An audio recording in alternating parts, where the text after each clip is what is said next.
Saludos a todos y bienvenidos a una edición más de The Rap Factor a través de Radio Callejón Urbano. Recibe un saludo, un abrazo, pero sobre todas las cosas, masacra ese botón de suscribirte y dale a la campana Para que esté claro. para que de esa manera recibas las notificaciones y estés obviamente alertado cada vez que lanzamos un nuevo editorial, una nueva reseña, un nuevo one-on-one, una nueva charla, un nuevo podcast, una nueva entrega. Gracias a todos ustedes por estar aquí presentes. Hoy es un día que yo he decidido, y le voy a ser sincero, yo soy persona de acción, pero quizás de una acción más educativa. Ya, como yo le he dicho, no estoy aquí para estar discutiendo ni peleando con nadie. Y ante quizás respuestas sobre conocer, destacar, atribuir los valores al rap cubano, hoy quiero hacer algo especial en una serie, quizás incluso lo tenga conmigo semanal, en un espacio donde hablemos del rap de Cuba. Y es que en este episodio, básicamente, esta primera parte, tengo el honor de contar con un invitado excepcional. Es un destacado periodista cubano. Su nombre es Mauricio Mendoza con nosotros. Y antes de que Mauricio empiece, Mauricio nos va a guiar básicamente dentro de este viaje fascinante por la historia del rap cubano. Nos llevará a explorar los orígenes, las contribuciones de esta primera generación en este primer capítulo del rap cubano. Nos sumergiremos en el mundo de, obviamente, las letras afiladas, ritmos vibrantes y la pasión de jóvenes que utilizaron el rap como una poderosa herramienta de expresión. Descubriremos las inquietudes que motivaron a estos pioneros, su inserción dentro de la cultura cubana y cómo su legado influyeron en generaciones venideras. Así que, sin más preámbulos, démosle la bienvenida a Mauricio, que ya lo tienen en pantalla, Mendoza, para básicamente, como les dije, ir explorando, pues, obviamente, este emocionante mundo del rap cubano, su historia y sobre todo esta primera generación. Mauricio, ¿cómo te encuentras? Bienvenido. Estás en España y primero que nada, antes de empezar esto, porque yo esto lo empiezo crudo,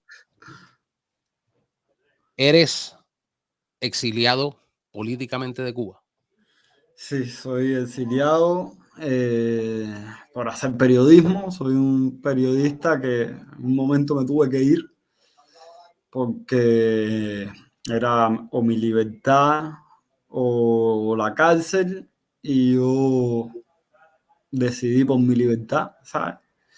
Porque como muchas personas, ¿sabes?, decidirían por su libertad. Entonces yo por lo menos opté por eso y me fui de Cuba a empezar la vida, a empezar el camino en otro sitio. Y me encuentro ahora aquí en España intentando seguir haciendo periodismo, seguir reconectando un poco con esas raíces que son Cuba, con las experiencias aquí fuera de Cuba. Y bueno, un placer enorme estar en este programa contigo, o sea, que me des las reverencias esas que yo a veces ni me las espero, pero que se agradecen, y sobre todo de hablar sobre algo que yo creo que ambos tenemos como pasión, que es el rap. Yo soy periodista, pero le debo el periodismo a que desde niño empecé a escuchar rap, a que me relacioné con raperos, a que entendí esa música y le tengo un respeto. O sea, para mí el rap es una cultura que tiene mucho respeto en mi vida, que me ha marcado mucho, y todo lo que yo he logrado hacer a nivel profesional, a nivel personal, creo que ha estado marcado por el rap cubano, por el rap latino, por el rap latinoamericano, ¿sabes?, por la cultura hip hop. por lo que aprendí de los mayores, que es básicamente lo que vengo a compartir aquí. Creo que el hip hop y el rap cubano es como, ¿sabes? Es como una historia de juglares, porque dada la censura que hay en Cuba, es una historia que se está transmitiendo de voz en voz, de lo que te cuentan los que estuvieron antes que tú, ¿sabes? Yo, a los que estuvieron antes que mí, yo agradezco haber tenido la oportunidad de que, pese a no vivir otros tiempos, sí conocí a las personas que vivieron otros tiempos y me han dejado un poquito de ese legado que yo comparto para, ¿sabes? Para los que aman también el hip hop, para los cubanos que se adentran o que ya están dentro y les sirve ¿sabes? Estas historias, estos comentarios, estas anécdotas. Entonces es un placer de verdad. Vienen bien recomendados, y lo digo públicamente, a raíz, pues, de obviamente sucesos, situaciones, entrevistas, que yo como entrevistador, obviamente, y analista del rap, hago y formulo preguntas, aunque otros, pues, obviamente las vinculen con otras situaciones y otras alegaciones, que no son, honestamente, quizás de la manera en que lo exponen, pero mi interés sobre todas las cosas es dejar, como yo digo, dentro de mi contenido una bitácora donde todo el mundo pueda ir y pueda de alguna manera sacarle provecho y educarse del contenido. Así que gracias a Navi, que fue el que me dijo, háblate con Mauricio, que yo lo recomiendo. Ese está avalado por la santísima iglesia del rap cubano. No, Así que Navi, cuando vea esto, un abrazote para allá, ¿sabes? Alguien a quien yo quiero, ¿sabes? Para mí es Navi, el tronco de rapero que es, pero además es Osvaldito, de hecho que compartimos apellido. Yo me llamo Mauricio Mendoza Navarro, y él se llama Osvaldo Navarro Veloz. Y es un hermano que yo quiero, que yo estimo y que extraño, ¿sabes? vamos al mambo, Mauricio. ¿Cómo y quiénes? Esta es la pregunta de los 64,000 chavitos. ¿Cómo y quiénes comienzan el rap cubano? A ver, ¿cómo y quiénes? ¿Sabes? Es una pregunta que no, ¿sabes? No se puede decir de quiénes son exactamente, porque es algo que fue surgiendo. El rap cubano, desde como me lo han contado a mí, como yo lo conozco, y dejo claro que, ¿sabes? Esto que yo vengo a exponer son los conocimientos que me han heredado otras personas. El rap cubano se empieza en los 90, a mediados de los 90, y principios, ¿sabes? Principios de los 90, incluso desde finales de los 80 ya estaban los fenómenos de los bailadores. Lo que yo tengo entendido es que la moña en Cuba, que es lo que se conocía como la moña, entra primero por el baile. Había mucha gente que le descargaba breakdance, Los B-Boys. b-boys, exacto, y se hacían bonches. Y entonces eso empieza a principios de los 90, mediados, y voy aquí a remitirme a entrevistas, a comentarios, a anécdotas que me ha hecho una persona que para mí es fundamental en el rap cubano, que se llama Rodolfo Renzoli, que él fue el fundador de los primeros festivales de rap en Cuba, que fue en el 95.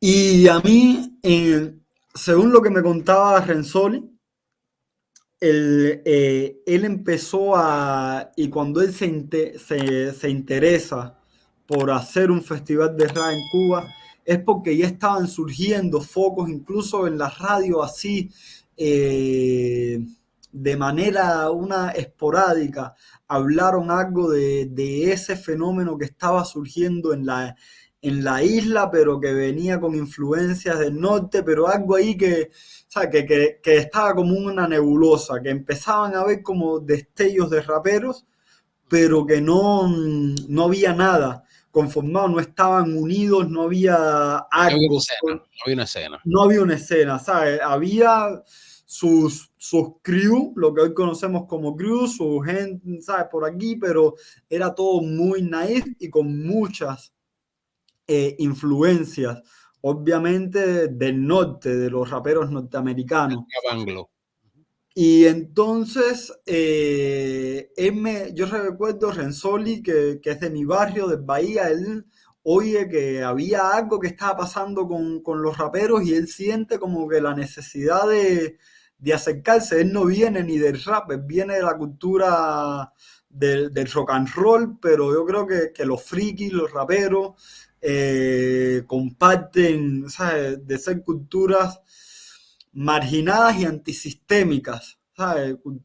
Entonces, él se identificó y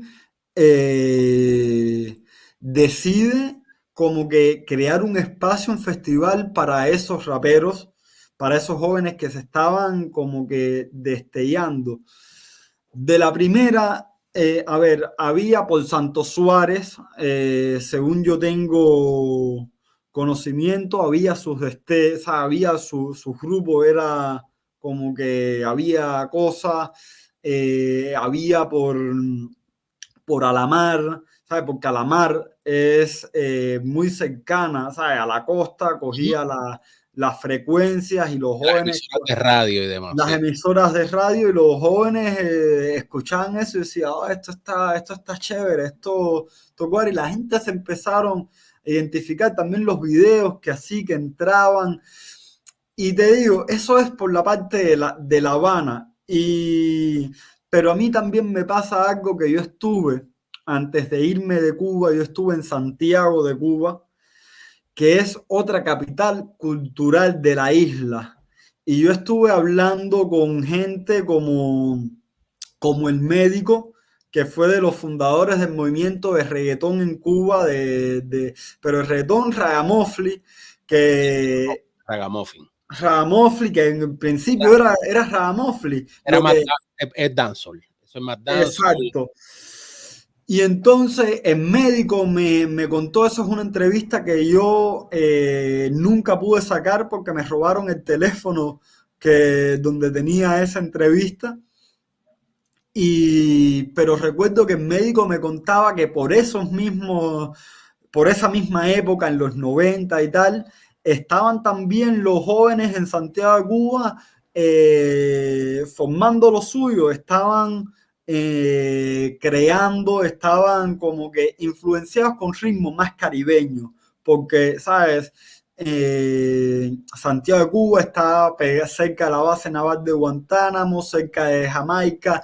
La sonoridad en Santiago de Cuba no es igual que en La Habana, pero había, ¿sabes? Yo creo que el rap en Cuba se fue desarrollando por esos dos puntos, aunque no se hable tanto de Santiago de Cuba en esos inicios. La Habana, por ser capital, tenía más recursos, tenía más, pero a mí me cabe destacar que Santiago tiene también un peso en la entrada de hip hop y en la entrada de música en la isla ¿sabes? Por la posición geográfica que tenía y la posibilidad de tener esos jóvenes acceso a música norteamericana, a las radios de la base naval de Guantánamo que escuchaban rap.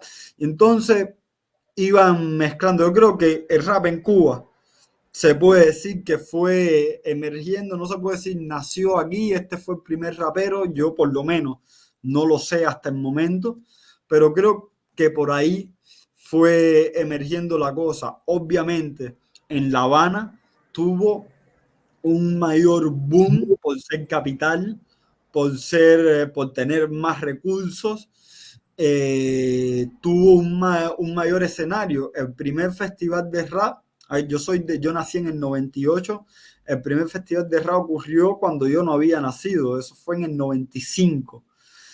Ahora la fecha no la recuerdo, creo que fue era no sé si era en invierno o era por agosto, no recuerdo la fecha. En esta sí me fui, pero fue en el 95, eso sí lo recuerdo, y comenzó en el Bahía, en el reparto Antonio Guiteras, donde yo nací. Se hizo, de hecho, frente a mi casa. Renzoli vivía detrás de mi edificio, y el festival se hizo frente a lo que fue a lo que ahora hay una empresa eléctrica, pero antes era una casa de cultura. Y si no me cabe, ¿sabes? Si la memoria no me falla, creo que el primer festival de rap, ¿sabes? Que se llevó el primer premio fue Primera Base. Y en esa generación, ¿sabes? ¿De quién vamos? Hay que hablar, por lo menos, ¿sabes? Grupos que yo conozco, se me pueden quedar algunos y, ¿sabes? Lo siento con el que pueda ver esto y me diga, no, pero también, ¿sabes?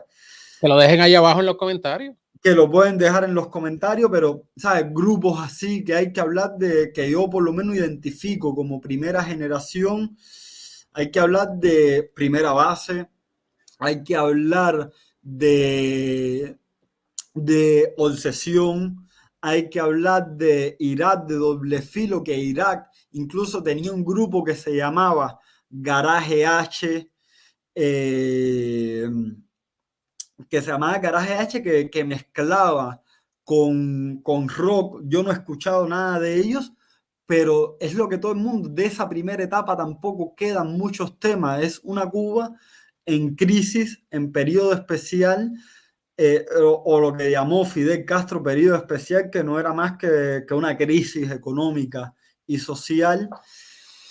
Y estaban saliendo jóvenes, ¿sabes? Anónimo Consejo creo que fue de esa primera generación, y estaban saliendo jóvenes con inquietudes artísticas que se identificaban con esa cultura americana, y que adaptaban a su Por realidad. expresión, a su realidad. A ver, hay un documental que se llama East Havana, no sé si tú lo has visto, Creo que sí, he o visto varios de ellos.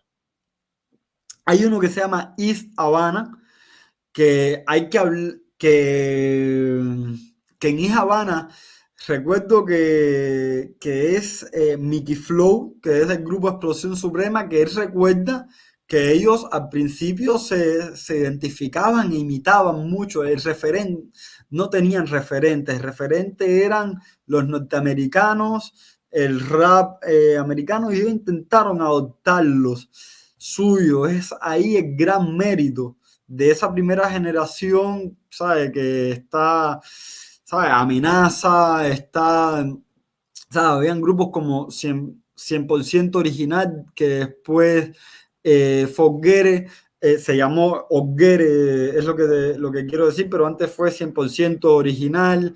Y, ¿sabe? Y venían dando sus pasos ya desde esos tiempos. Quizás no estuvieron en el primer festival de rap, pero o otros sí, pero ya desde esa época, por diferentes zonas, venían saliendo raperos que sí decían, oye, esto me representa, yo siento esto como parte de mi cultura, y como un modo de expresión artística.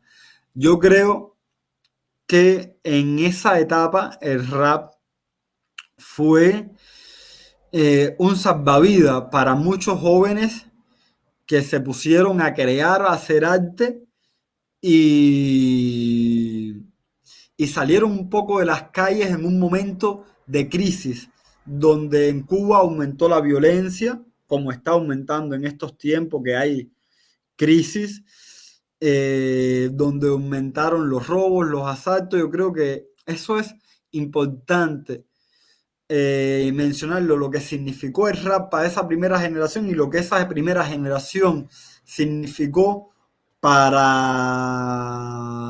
todo lo que después vino, ¿sabes? Si no hubiese existido grupos como Junior Clan, si no hubiese existido grupos como EPG, Barbarito, ¿sabes? Si no hubiesen existido personas que en ese momento pusieron, como se dice, la primera piedra, no existiera rap cubano. Y yo creo que eso es muy importante en estos tiempos, salvarlo y recordar de que hoy pueden haber los raperos con el flow que haya. Esas personas van a seguir siendo importantes porque fueron los primeros que se lanzaron a hacerlos cuando no había nada. De alguna manera entiendes tú que antes de pasar a esta, quería hacerte la pregunta también, Sí. antes que se me olvide. Fuera del contexto quizás anglo, pues obviamente del rap norteamericano, no tuvieron ningún otro, por ejemplo, contacto con quizás algún rap latino. Es que el rap latino se fue desarrollando, por lo menos hay, mírame, la generación de Randy, que es como yo digo segunda, es lo que yo llamaría segunda generación, que es Randy Acosta, que bueno, que en ese tiempo los paisanos y tal, ya también empezaron a escuchar Vico C. Vico C empezó a entrar en los 90, ¿sabes? Vico C es un ente importante en el rap latino. Quien no lo ve así, ¿sabe? Que cuelgue los guantes, ¿sabes? No es por ser totalitario con Vico C, pero es alguien que influyó. Si fue el primero, si fue o no el primer rapero, eso puede ser discutible, porque es verdad que en una generación siempre hay varias gente, pero fue el que logró, por lo menos desde mi perspectiva, hacer eso como que más, a ver, extra frontera, ¿sabes? Internacional, lo llevó internacional. Internacional. Y Bicosí empezó a entrar a la isla y claro, fue un referente. Yo me atrevo a decir que el rap cubano y el rap puertorriqueño se desarrollaron a la par y que fueron de los grandes, ¿sabes? De los grandes exponentes del rap hispano y pioneros en el rap hispano a nivel mundial, ¿sabes? El rap cubano, el mundo, yo creo que el mundo le debe mucho al rap puertorriqueño y al rap cubano, aunque el rap cubano después no se haya hecho lo internacional que llegó a ser el rap eh, puertorriqueño, pero fueron las primeras bases. Yo no conozco grupos, de hecho, los que hayan estado, ¿sabes? Y no digo que no los haya, sí los puede haber, pero no conozco esa variedad de grupos en el continente latinoamericano en esa época. ¿Que los había? Sí, los había, pero lo De que una pasó manera, de un frente más nacional, no de un frente, en de un frente más nacional en cada de un país. frente. No, No, Cuba logró tener, ¿sabes? Tener un festival. Yo a veces, ¿sabes? Yo he googleado y he buscado y no he encontrado en el 95 otro festival de rap en español. Si hay alguien que conoce, lo agradecería, que, ¿sabes? Con el concepto de festival, no una peña, no, sino el concepto de hacer un festival.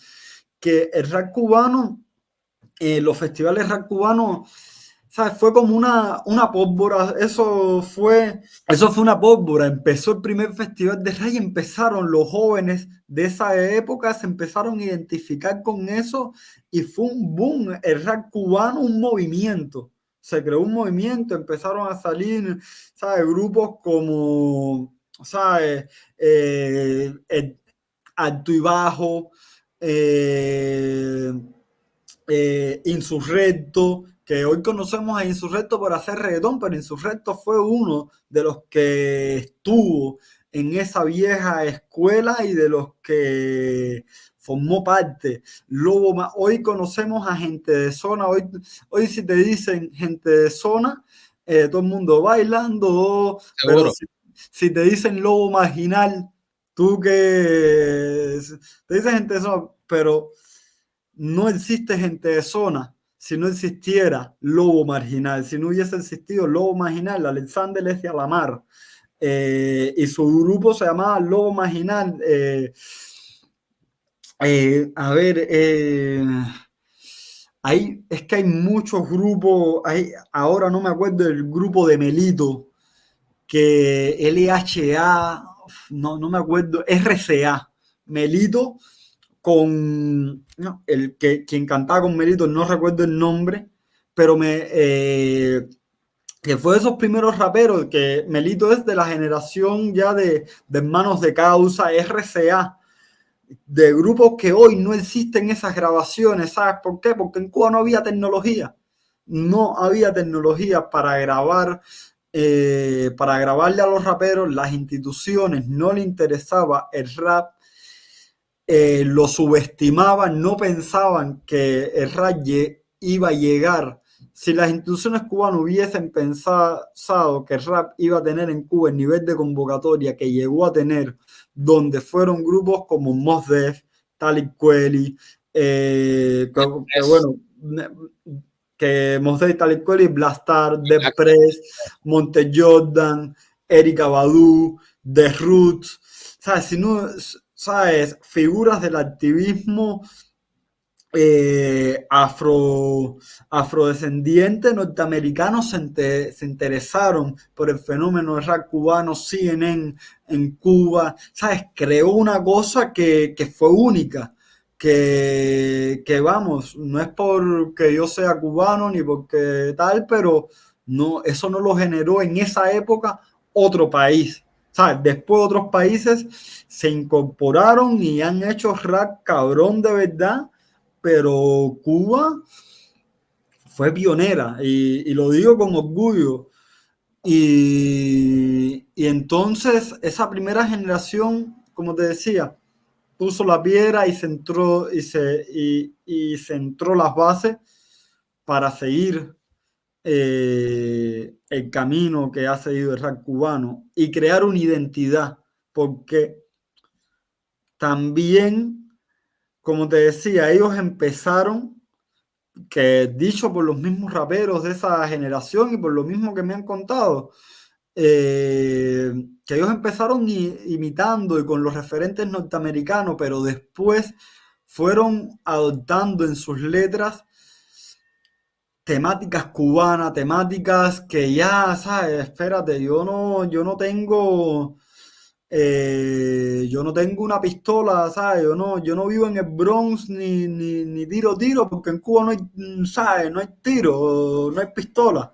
Ni soy un pandillero, pero tengo otras realidades. Y entonces empezaron a tratar el tema, ¿sabes? En esa generación también hay raperas, ¿sabes? Porque no solo raperos, también hay raperas, está Mayori, Las Crudas, ¿sabes? Que hay ¿sabes? Que forman, Las Crudas fueron, ¿sabes? Cuando sale el rap femenino en Cuba hay que hablar de Las Crudas, ¿sabes? No se puede hablar de la Mariana, fue después, que ahora Mariana hace más timba, más fusión, pero vino de ahí muchos artistas que hoy son más mediáticos, han venido del rap y han venido de esos inicios.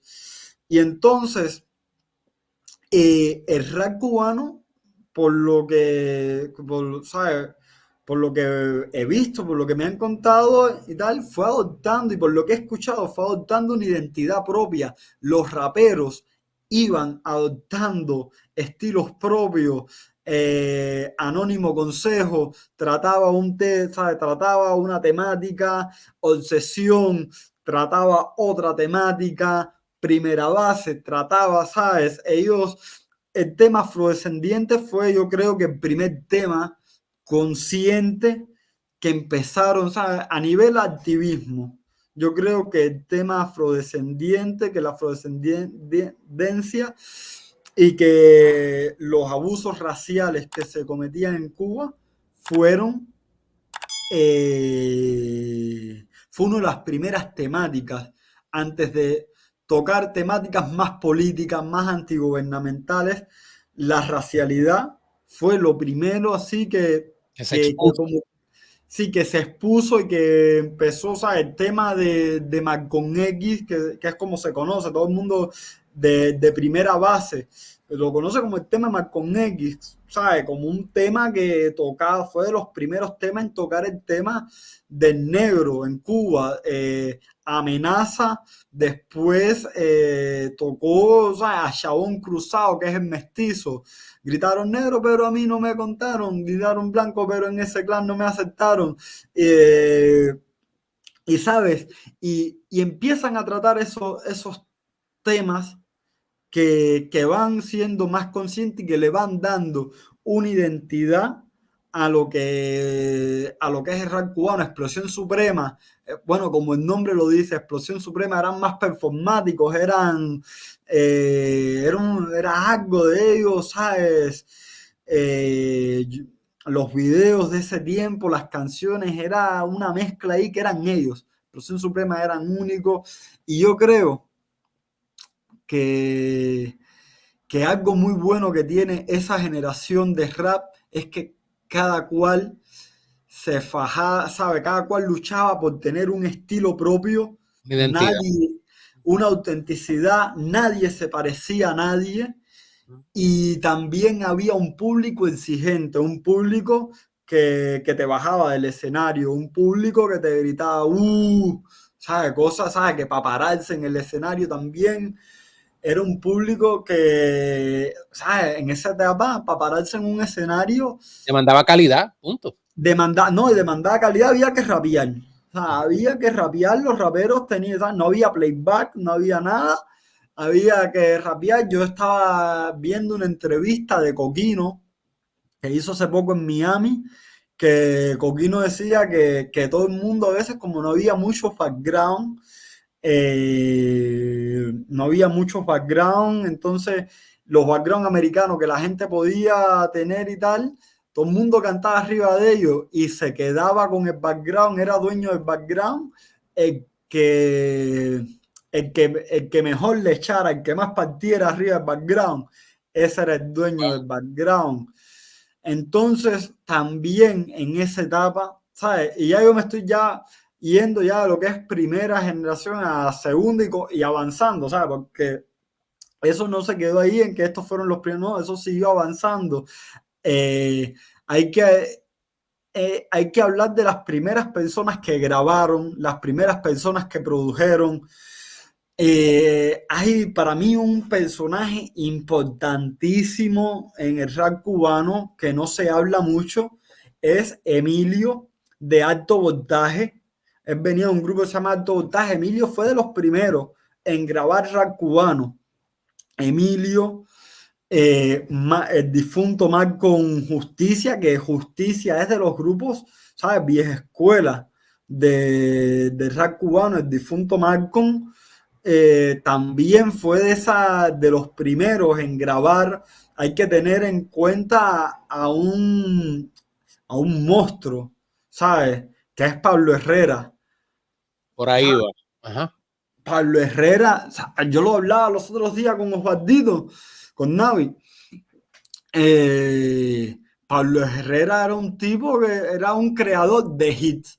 ¿Sabes? Óyeme, mírame, cuando en Cuba a mí yo recuerdo, o sea, 20 años después de eso, tú escuchabas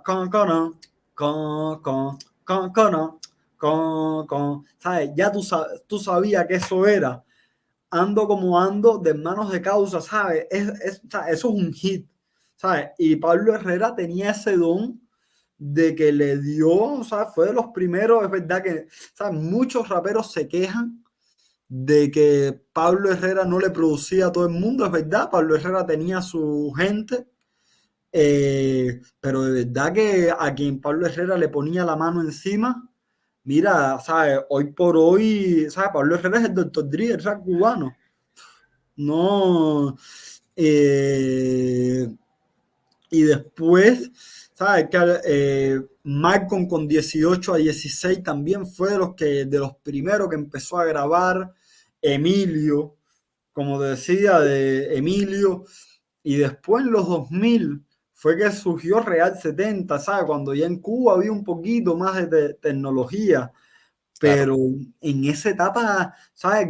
Había la calidad de los raperos, no había playback, no había que, ¿sabes? Defender el talento, la canción, y yo creo que, ¿sabes? Los padres fundadores, hay que hablar de ellos.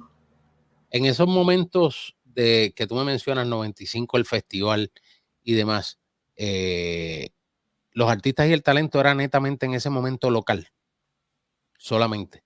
¿A qué te refieres? A que si eran solamente los participantes o las agrupaciones invitadas para ese festival eran solamente cubanos. Por lo menos en las primeras ediciones, sí, eran en las primeras ediciones. Primero fue en el Bahía, como yo te decía, pero el Bahía era, ¿sabes? El Bahía, Habana del Este, eso, mi barrio son 12 plantas soviéticos de construcción soviética, y hay una avenida donde pasan carros y entonces ahí tú no podías, ¿sabes? Si eso se llenaba mucho de gente, ¿sabes? Lo que podía pasar es que ocurriera un accidente o que los que se alejaran del centro donde estaba el escenario, donde estaba el centro del foco, no vieran nada. Entonces, el Bahía fue el primer festival de rap, pero después los organizadores, que fue Grupo 1, que Grupo 1 no fue solo Renzoli, Grupo 1 fue Renzoli, Valesi, Valesi Rivero, Yacer Castellano, Tagles, que es un diseñador que vive ahora en Miami, y otras amistades de Bahía, ¿sabes? Chamacos que Renzoli andaba con ellos y que como eran como que sus discípulos y se unieron a eso, estaba Raúl el Tatuador, ¿sabes? Gente del barrio muy local que apoyaron a Renzoli con su idea, la Casa de la Cultura, en un principio, ¿sabes? Y esto cabe destacarlo. El gobierno no pensó que el rap fuera a tener el poder de convocatoria que llegó a tener tiempo más adelante y le dio así, vamos a dejar, ¿sabes? Despectivamente, que sí, que estos Déjalos que negros, se manifiesten, déjalos que se deja que estos negros ahí formen lo suyo, que esto no va a ser más que un palo y una lata. Y eso llegó a que cuando se trasladó para el anfiteatro Alamar, empezaron a salir raperos como rositas de maíz. Pum, pum, pum, pum, pum, pum, ¿sabes? El rap, no tengo otra frase para definirlo. El Claro. rap emergió como rositas de maíz y, y te digo, las imágenes que se ven de esos tiempos es el anfiteatro de Alamar, que es un anfiteatro donde caben 3.000 personas, 2.000, 3.000 personas, lleno por capacidad, ¿sabes? Lleno por capacidad, y ya el rap, y ya se estaban interesando medios extranjeros, sobre todo norteamericanos, como diciendo, echa, hay rap, Sí, no, sí, como un hay fenómeno. un fenómeno aquí tan cerquita, si esto lo creamos nosotros y tenemos este fenómeno, vamos a ir a ver qué están haciendo. Incluso esto se dice que cuando fueron, ¿sabes? Cuando Talib Kweli, ¿sabes? Black Star fue a Cuba, los raperos cubanos partieron más que Black Star. Black Star estaba partiendo en Estados Unidos, pero en Cuba mandaban los raperos cubanos, ¿sabes? Y es como que había ¿sabes? Un sentimiento del público Nacional, cubano, claro. nacional, con sus raperos y con y entonces también ahí se fueron interesando raperos de provincia, gente de Santiago se fueron interesando por por participar, por estar en esos eventos, y se fue expandiendo. Los grupos de salsa hacían eh, los grupos de salsa hacían cover, ¿sabes? Cover no, fichureaban, hacían colaboraciones con raperos porque ya la talla era hacer un tema con un rapero.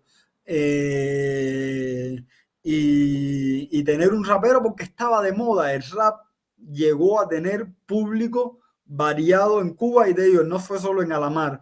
Santos Suárez tenía su público. Guanabacoa tenía su gente, la gente Profecía Squad, ¿sabes? Y había, ¿sabes? Está Marianao, tenía su gente, Regla tenía su gente, y estaban saliendo, el Vedado tenía su gente, Pillín, La Habana Vieja, eh, tenía su gente también, y se fueron y se fueron creando peñas, el rap fue cogiendo espacio, ¿sabes? La palabra es teniendo poder de convocatoria. Claro. Y los raperos, para mí, yo voy a hablar de un grupo que para mí es importante cuando se hable de rap político, de rap contestatario. Para mí en el rap cubano hay que hablar de Hermanos de Causa. ¿Sabes? Antes de hablar de los aldeanos, antes de hablar de los paisanos, hay que hablar de Hermanos de Causa. Yo creo que Hermanos de Causa, porque en ese afán de todos los grupos tener su sello, Hermanos de Causa fue como el primer grupo que empezó a tratar temas políticos, sociales, temas cuestionando al poder, cuestionando y siendo incisivo. Y a la misma vez con una poesía tan rica como es la de Soandri y el Pelón, y que los dos ¿sabes? Se complementaban y se contrastaban en sus estilos y hacían un buen equipo y un buen equilibrio en escena.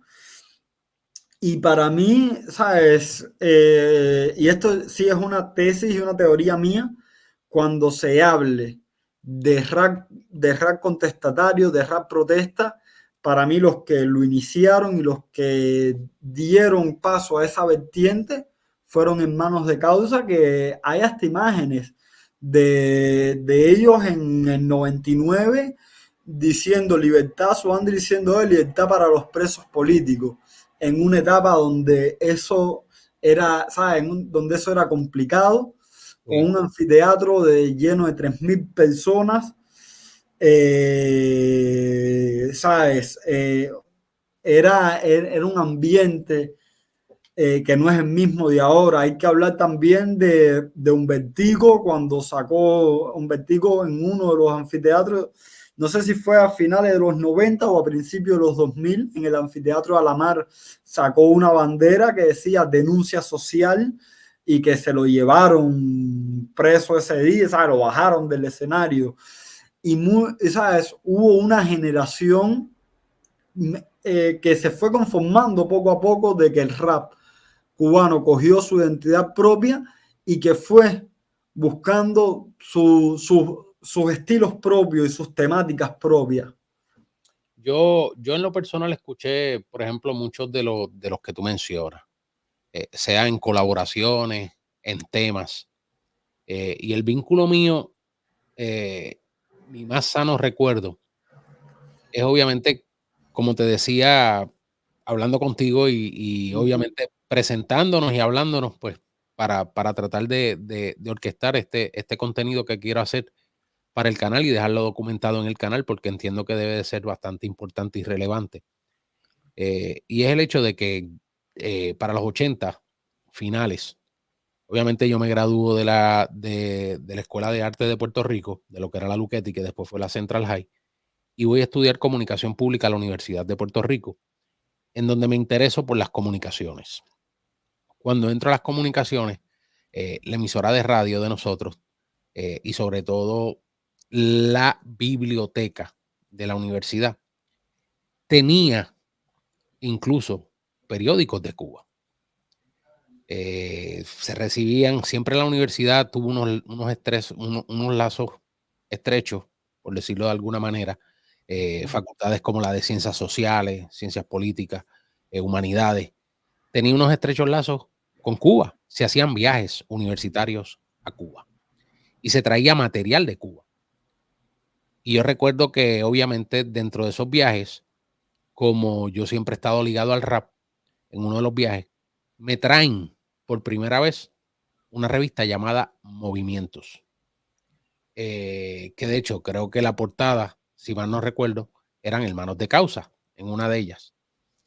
Entonces, ahí es que me adentro a buscar sobre lo que es el rap cubano y llego, obviamente, y me traen música, por ejemplo, de Obsesión, Hermanos de Causa, Anónimo Consejo.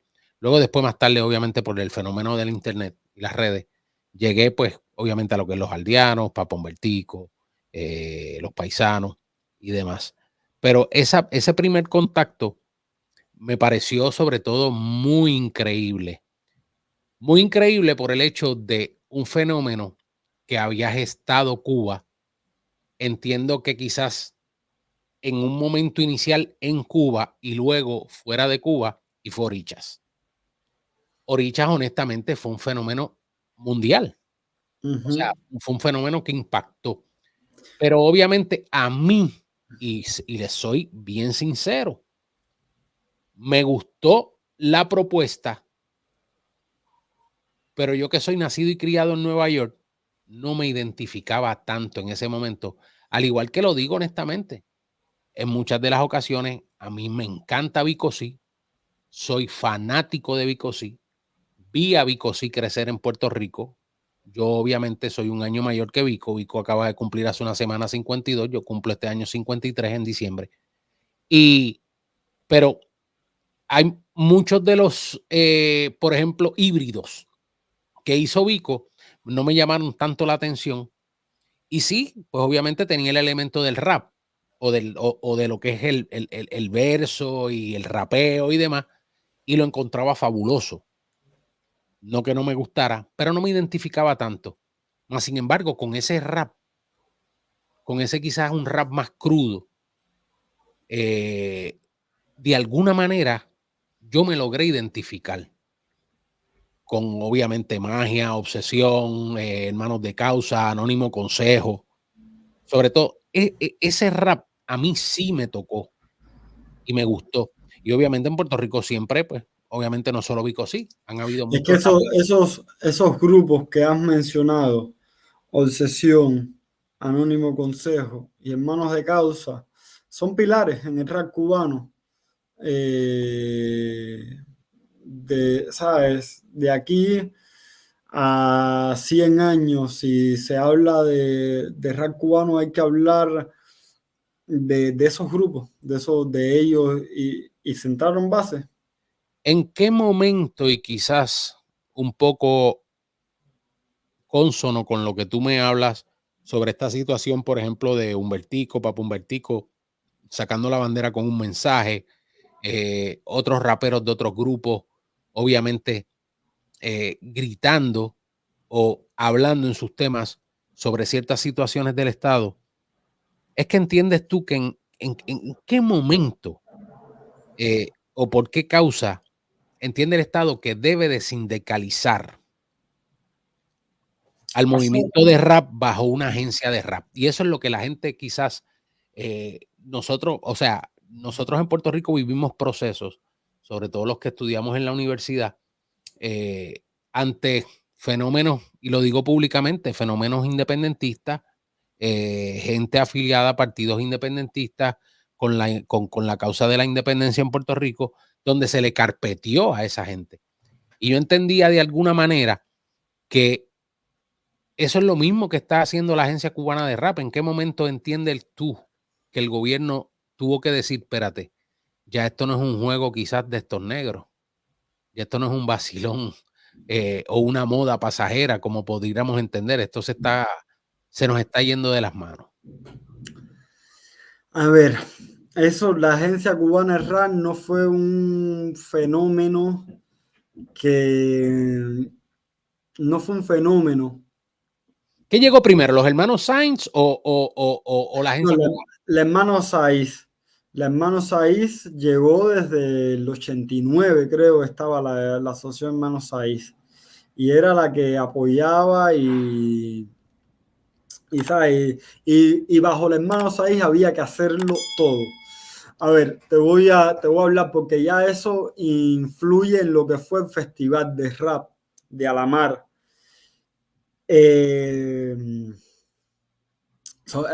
Me pongo a pensar porque son muchas cosas en la mente. Entonces, a ver, ya para cercado de los cerca de los 2000, el rap cubano, ¿sabes? A 5 años de haber hecho el primer festival de rap, ya el rap cubano era un fenómeno.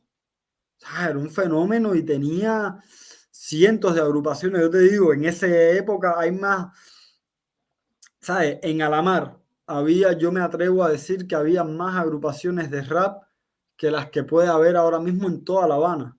O sea, a ver, déjame no generalizar tanto, pero porque sí sé que hay grupos de rap que quedan raperos, pero entiende, había mucho más raperos y mucho más gente cantando y mucho más público apoyando.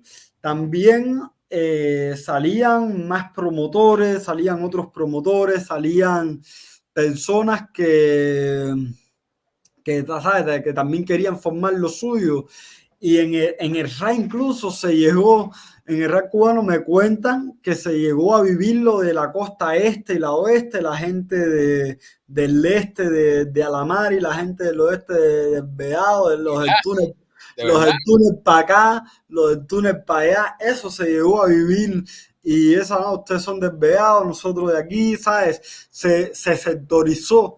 Un poco también influido por lo que se vivía de East Coast, West Coast en Estados Unidos. Pero el rap ya sí estaba creando, o sea, era el gobierno cubano, es un gobierno que no permite el emprendimiento que, que su batalla toda la vida, ¿sabes? En Cuba es la batalla de ideas. ¿Sabes? La batalla de ideas no es más que el adoctrinamiento de la población y de ellos han tenido desde que crearon, desde que triunfó la revolución, ellos han hecho la cultura cubana como un pilar de ellos, la han destruido y han censurado, ¿sabes? No se ha censurado solo en el rap, se ha censurado en el rap, en las artes visuales, el rock and roll, todo lo que no entra en el discurso oficial cubano y todo lo que ellos sienten que puede generar. ¿Sabes? En Cuba es delito reunirse, asociarse, y el rap cubano está creando una mega asociación de personas, de tribus sociales. Y eso el gobierno no lo quería, ¿sabes? No le conviene, no está bajo sus estatutos. También había incomodidades entre los raperos con Grupo 1 y ¿sabes? Estaban teniendo entre los organizadores del Festival de Rap, que era el único evento que había de rap, y el único evento, y los raperos estaban teniendo, ¿sabes? Encontronazos, Diferencia. diferencias. ¿Sabes? No me voy a poner a profundizar más porque yo no estuve ahí, no sé, no puedo, ¿sabes? Prefiero que eso, entrevistar a alguien que estuvo ahí, que dé su fe de qué fue lo que pasó y su opinión y entrevistar también a la gente de Grupo 1 y, ¿sabes? Y que quede, bueno, que sean las personas los que están viendo los que tomen una decisión al respecto, pero o que saquen una conclusión. Pero el gobierno, lo cierto es que se aprovechó de eso y fue en el 2000, en el año, o sea, si más no recuerdo, fue en el 2000, en la edición o en la del 2001.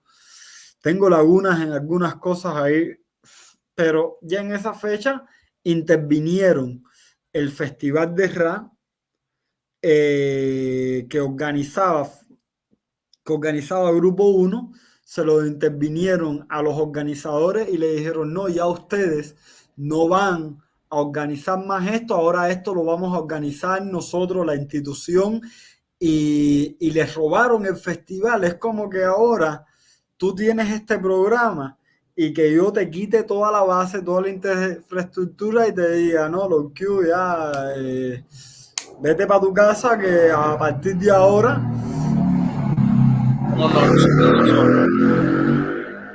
partir de ahora somos nosotros los que controlamos el somos bacalao. nosotros los que coordinamos esto y somos nosotros los que vamos a poner, ¿sabes? Hay que, nos tiene que gustar a nosotros. Si no nos gusta a nosotros, no va. Hicieron y empezaron a dividir el rap cubano. Empezaron a crear, ¿sabe? A crear la institución, a favorecer a algunos grupos y a desfavorecer a otros. Los que estaban en la agencia cubana de rap se vieron más favorecidos, pero la agencia cubana de rap, si más no recuerdo, se crea en el 2003, ¿sabes? En el 2003 que se funda, pero antes había ido una delegación de raperos a los Estados Unidos, de raperos cubanos a Nueva York, donde había estado RCA, Obsesión, Anónimo Consejo, ¿sabes? De los que recuerdo así, creo que esos fueron 3, creo que había más personas, pero tuvieron que ir con una persona de la oficialidad. Fue un evento específicamente, fue a cantar, a presentarse en Nueva York. No, ahora mismo creo que fue a eventos, pero ahora mismo no recuerdo bien. Eso fue algo, fue como un intercambio cultural de raperos allá en Estados Unidos. Eso podría hablar mejor las personas que fueron.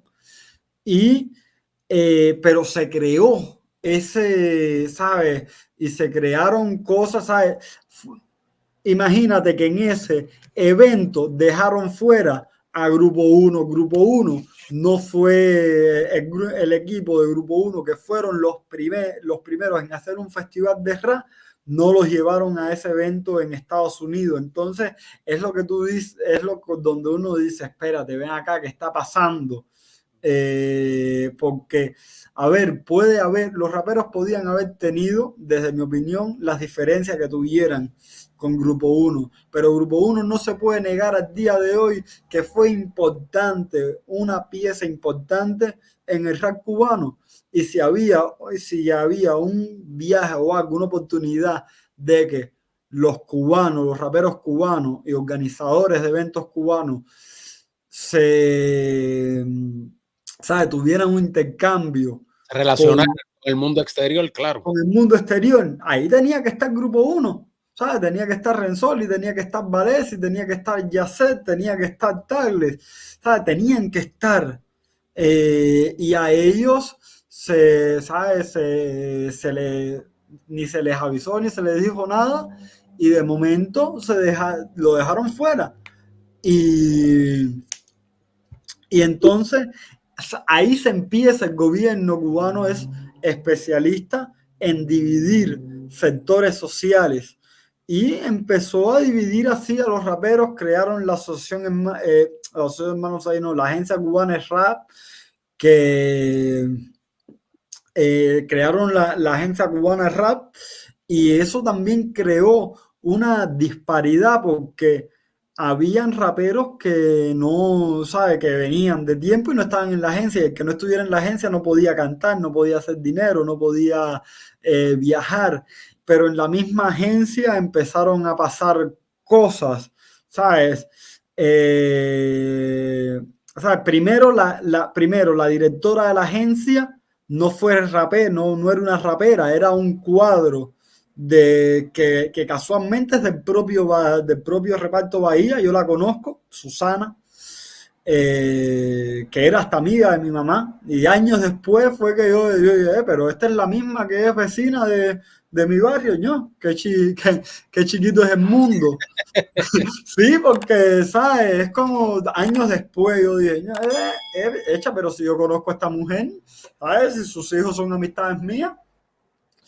Y después cuando entraron Magia y Alexei, que son grandes raperos, ¿sabes? Son como artistas, son grandes artistas, no se les puede quitar el mérito, pero en la asociación, en la agencia cubana de rap esa, llegaron al punto que los raperos firmaron una carta para que votaran a Magia y a Alexei, ¿sabes? No los queremos aquí, ¿sabes? Váyanse.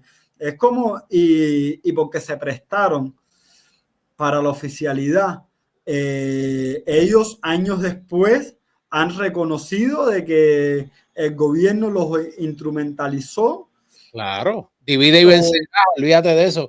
Esa gente lo que le van a meter ahí ¿Sabes? O que el gobierno los instrumentalizó, ellos también se dejaron instrumentalizar.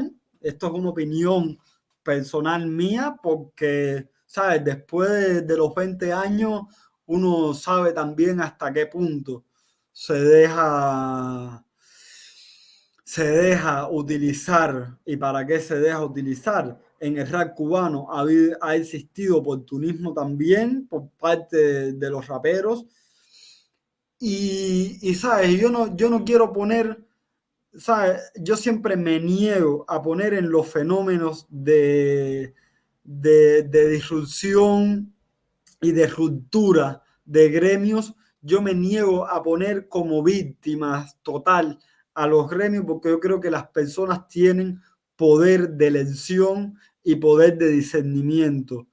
Y entonces, más allá de que yo sí creo que el gobierno instrumentalizó muchas cosas, hubo personas que también por la necesidad, y es entendible, ¿sabes? Yo no estoy haciendo un juicio de valor. Cuba es un país donde la necesidad, ¿sabes?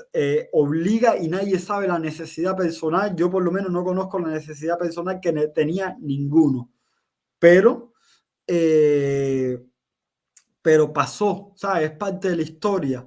Y muchos lo han aceptado años después, han dicho, bueno, esto ocurrió mal, han intentado rectificar, lo cual está bien también porque no, ¿sabes? Yo no creo que a una persona se deba llevar a la Inquisición por toda la vida. Todos cometemos errores y como dice la Biblia, que tire la piedra el que esté libre de pecado.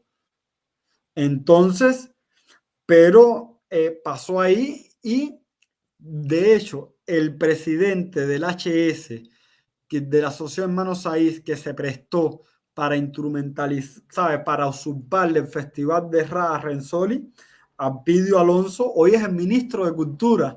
¿Sabes? yo. Ese ministro, sí, de hecho, es un censor. Yo con él tengo una historia cómica, ¿sabes? Porque ese ministro, años después, yo estaba cubriendo un evento frente al Ministerio de Cultura y cuando le fui a hacer unas preguntas, ese ministro me arrancó el teléfono de la mano. Y es un sensor que la gente, ¿sabes? Las personas lo ve, ¿sabes? Lo identificaron como un sensor y como un violento desde que él me arrebató el teléfono. Eso fue un caso en Cuba que sonó, pero Alpidio Alonso viene censurando y viene siendo un censor de la cultura cubana y es a lo que quiero llegar desde 20 años atrás. Él viene usurpando y siendo una herramienta clave para el gobierno censurar y para el gobierno usurpar eventos independientes. Y entonces, así es como a gran escala ha ido ocurriendo. No es algo que ha sucedido de un día para otro. Son cosas que han ido pasando con el tiempo, han ido surgiendo, ha tenido después de que el Festival de Rap fue usurpado, salieron otros organizadores de eventos como Ariel Fernández, sabe que los mismos organizadores del festival de rap, ¿sabes? Tenían su rivalidad, entre organizadores tenían su rivalidad, y Ariel Fernández, en una entrevista que dio a un periodista que ha estudiado el tema del rap cubano, que se llama Alejandro Zamora, en un libro sobre entrevistas a raperos de rap cubano y a personas de rap cubano, Ariel Fernández dice unas palabras como, bueno, yo no estaba de acuerdo con que le quitaran el festival a Renzoli, pero a mí la HS cuando se lo quitaron me puso para que yo organizara lo nuevo que iba a hacer, a organizar la HS, valga la redundancia, y él aceptó. Es como que, bueno, tú no estabas de acuerdo, pero te prestaste. Entonces, ahí hay muchas cosas que no se han dicho y que